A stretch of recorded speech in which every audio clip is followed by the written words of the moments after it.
അങ്ങനെ ഇന്ത്യ പാക് യുദ്ധത്തിന് ഒരു സമാധാന ഉടമ്പടിയിലൂടെ അല്ലെങ്കിൽ ഒരു സമാധാന താൽക്കാലിക വെടിനിർത്തലിലേക്കെത്തി. ആ വെടിനിർത്തലിലേക്ക് എത്തുന്ന വേളയിൽ ഇന്ത്യക്കാർ ഹൃദയത്തോട് ചേർത്ത് വെച്ച് പഠിച്ചിരിക്കേണ്ട ചില പാഠങ്ങളുണ്ട്. ആ പാഠങ്ങൾ ചരിത്രത്തിൻ്റെ പാഠമാണ്, നമ്മളെ പഠിപ്പിക്കുന്നതാണ്.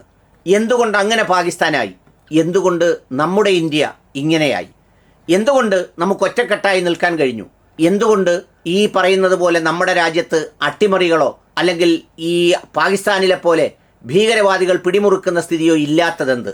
ആ പാഠം ഓരോ ഭാരതീയനും, ഹിന്ദുവും മുസ്ലിമും ക്രിസ്ത്യാനിയും പാഴ്സിയും സിഖും ജൂതനും എന്നു വേണ്ട ഓരോ ഭാരതീയനും, തെലുങ്കനും കർണാടകക്കാരനും തമിഴ്നാടുകാരനും ഒക്കെ അറിഞ്ഞിരിക്കേണ്ട പാഠങ്ങളാണ്.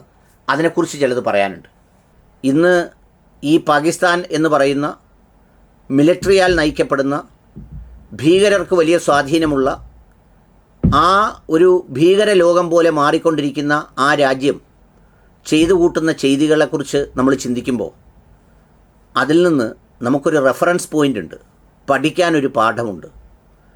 എന്താകണം ഇന്ത്യ എന്ന ചോദ്യത്തിന് എന്തുപോലെ ആയിരിക്കരുത് എന്നുള്ളതിന് ഒരു നല്ല ഉത്തരമാണ് പാകിസ്ഥാൻ.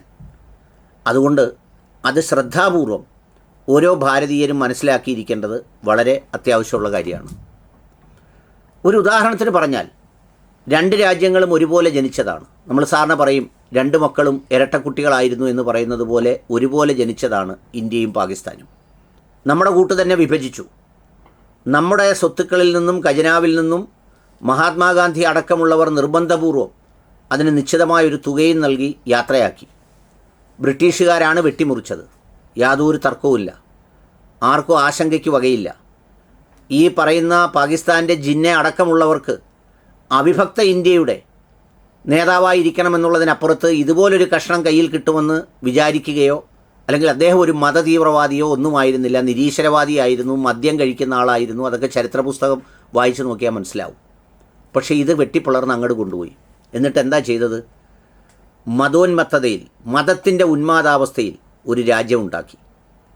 മതത്തിൻ്റെ ഉന്മാദമെന്ന് പറയുമ്പോഴും യഥാർത്ഥത്തിലുള്ള മതസൂക്ഷ്മതയോ അല്ലെങ്കിൽ മതപ്രമാണങ്ങൾ അനുസരിച്ചോ ഉള്ളതല്ല. ആ മേൽവിലാസത്തിൽ എല്ലാ തോന്നിയാസങ്ങളോടും കൂടി ഒരു രാജ്യമുണ്ടാക്കി. എന്നിട്ടോ ആ രാജ്യത്തെ സമ്പത്ത് ആ രാജ്യം തന്നെ കൊള്ളയടിക്കുകയും അതിൻ്റെ ഭരണാധികാരികൾ തോന്നുംപടി ചെയ്യുകയും ചെയ്തു. നമുക്ക് കേട്ടാൽ അത്ഭുതം തോന്നും. യഥാർത്ഥത്തിൽ പാകിസ്ഥാനെ നയിക്കുന്നത് പാകിസ്ഥാൻ്റെ ആർമിയാണ്, സേനയാണ്. അവരാണ് എല്ലാം ചെയ്യുന്നത്.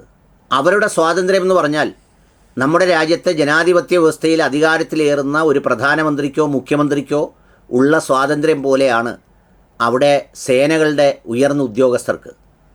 അവർക്ക് സ്വകാര്യ സ്ഥാപനങ്ങളിൽ ഇൻവെസ്റ്റ്മെൻ്റ് ഉണ്ട്, അവർക്ക് സമ്പത്ത് ആരുമായും പങ്കാളിത്തത്തിൽ ചേർന്നുണ്ടാക്കാനുള്ള വ്യവസ്ഥയുണ്ട്. ഏതാണ്ട് ഈ പറയുന്ന ദുർബലമായി ക്ഷയിച്ചുകൊണ്ടിരിക്കുന്ന പാകിസ്ഥാൻ സമ്പത്തിൻ്റെ ഒരു 10-25% ഓൺ ചെയ്യുന്നത് ഈ പട്ടാള മേധാവികളും മറ്റുള്ളവരുമാണ്. അതുകൊണ്ട് തന്നെ അവരുടെ സമ്പത്തിന് മേൽ അവർക്ക് താല്പര്യങ്ങളുണ്ട്. അവർ യുദ്ധങ്ങൾ സൃഷ്ടിക്കുന്നതും ഭീകരപ്രവർത്തനങ്ങൾ നടത്തുന്നതിലുമെല്ലാം ഇത്തരം സംഗതികളുണ്ട്. അതിനകത്തുള്ള ആഭ്യന്തര സംഘർഷം വളരെ രൂക്ഷമാണ്. ഓരോ പ്രദേശത്തും ഭീകരവാദി സംഘങ്ങൾ തമ്മിൽ ഏറ്റുമുട്ടലുണ്ട്. ഏത് സ്ഥലത്തും ആരും കൊല്ലപ്പെടാവുന്ന സ്ഥിതിവിശേഷമുണ്ട്. ഈ കൊല്ലപ്പെടുന്നവരെ എപ്പോഴും ആരും എങ്ങനെയും അട്ടിമറിക്കപ്പെടാവുന്നുണ്ട്. ആ കൊല്ലപ്പെടുന്നവർ ശിക്ഷിക്കപ്പെടുന്ന ഒരു വ്യവസ്ഥയും നിലവിലില്ല. ഇതിന്നും ഇന്നലെയും തുടങ്ങിയതല്ല, ഈ ഒരുമിച്ച് ജനിച്ച നാൾ മുതൽ അവിടെ തുടങ്ങിയതാണ്. നമുക്കറിയാവുന്ന ഒരു സമീപകാല ചരിത്രമുണ്ട്. സാക്ഷാൽ മുഷറഫ്, അദ്ദേഹം സൈനിക മേധാവിയായിരുന്നു. ആ സൈനിക മേധാവിയായിരുന്ന ആൾ നവാസ് ഷെരീഫിൻ്റെ സൈനിക മേധാവിയായിരുന്നു. അദ്ദേഹം ശ്രീലങ്കയിൽ പോയിട്ട് മടങ്ങി വരുമ്പോൾ അദ്ദേഹത്തെ ലാഹോർ എയർപോർട്ടിൽ ഇറങ്ങാൻ അനുമതി കൊടുക്കണ്ടെന്ന് പറഞ്ഞു. ആര് പറഞ്ഞു? രാജ്യത്തിൻ്റെ പ്രധാനമന്ത്രി പറഞ്ഞു. അയാൾ എന്ത് ചെയ്തു? തൻ്റെ കമാൻഡന്മാരെ വിളിച്ചു പറഞ്ഞിട്ട് ഇപ്പോൾ നമ്മൾ ആക്രമിച്ച എയർബേസായ റാവൽപിണ്ടിയിൽ വിമാനമിറങ്ങി. എന്നിട്ടോ 24 മണിക്കൂറിനകം നവാസ് ഷെരീഫിനെ അട്ടിമറിച്ച് ഓടിച്ചു. ആലോചിച്ച് നോക്ക്. ഭൂട്ടോ 4-5 സീനിയർ ആളുകളെ മറികടന്നാണ് സാക്ഷാൽ സിയാഹുൽ ഹക്കിനെ സൈനിക മേധാവിയാക്കിയത്. അയാളുടെ കൈകൊണ്ട് ഇയാൾ മരിക്കേണ്ട സ്ഥിതിവിശേഷം വന്നു. ഏറ്റവും ഒടുവിൽ 2-3 പേർക്ക് താഴെ ജൂനിയറായിരുന്ന ആളിനെ തഴഞ്ഞിട്ടാണ് ഇപ്പോഴത്തെ ഈ സേനാ മേധാവിയെ ഇമ്രാൻഖാൻ കൊണ്ടുവന്നത്. അവസാനം ഇയാളും കൂടിയാണ് ഇമ്രാൻഖാനെ അട്ടിമറിച്ച് ജയിലിലോ എവിടെയോ ഇട്ടിരിക്കുന്നത്. ഇതാണ് ആ രാജ്യത്തിൻ്റെ സ്ഥിതി. അവിടെ പട്ടാളം തീരുമാനിക്കും, കോടതിയും പട്ടാളവും കൂടെ ഒക്കെ ചേർന്നാൽ അപ്പോഴേ ഇതെടുത്ത് കളയും. നമ്മുടെ രാജ്യത്ത് അങ്ങനെ ഉണ്ടായില്ല. കൂടെ ജനിച്ചതാണെങ്കിലും അവർക്കില്ലാത്ത ചിലത് നമുക്കുണ്ടായിരുന്നു. നമുക്ക് ദേശീയ ബോധമുള്ള ഒരു നിര നേതാക്കളുണ്ടായിരുന്നു. സ്റ്റേറ്റ്മാൻഷിപ്പുള്ളവർ, ജനാധിപത്യത്തിൽ വിശ്വസിച്ചിരുന്നവർ, കഷ്ടപ്പെട്ട് അധ്വാനിച്ച് നേടിയ സ്വാതന്ത്ര്യത്തിൻ്റെ വില അറിയാവുന്നവർ. നെഹ്റു ഉണ്ടായിരുന്നു, ഗാന്ധിജി ഉണ്ടായിരുന്നു, പട്ടേൽ ഉണ്ടായിരുന്നു, മൗലാന അബുൽ കലാം ആസാദ് ഉണ്ടായിരുന്നു, BR അംബേദ്കർ ഉണ്ടായിരുന്നു. ഇവരൊക്കെ ചേർന്ന് വളരെ ബലിഷ്ഠമായ ഒരു ഭരണഘടനയുണ്ടാക്കി നമുക്ക്. ഓരോരുത്തരുടെയും അതിർത്തികൾ നിശ്ചയിക്കപ്പെട്ടു. എന്തായിരിക്കണം ജുഡീഷ്യറി, എന്തായിരിക്കണം പാർലമെൻറ്റ്, എന്തായിരിക്കണം എക്സിക്യൂട്ടീവ്, അതിൽ സേന എങ്ങനെയായിരിക്കണം, ആ സേനയുടെ തലങ്ങൾ എന്തൊക്കെയായിരിക്കണം. ഒരിക്കൽ പോലും ആ വളയച്ചരടിൽ നിന്ന് നമ്മൾ മാറിയില്ല.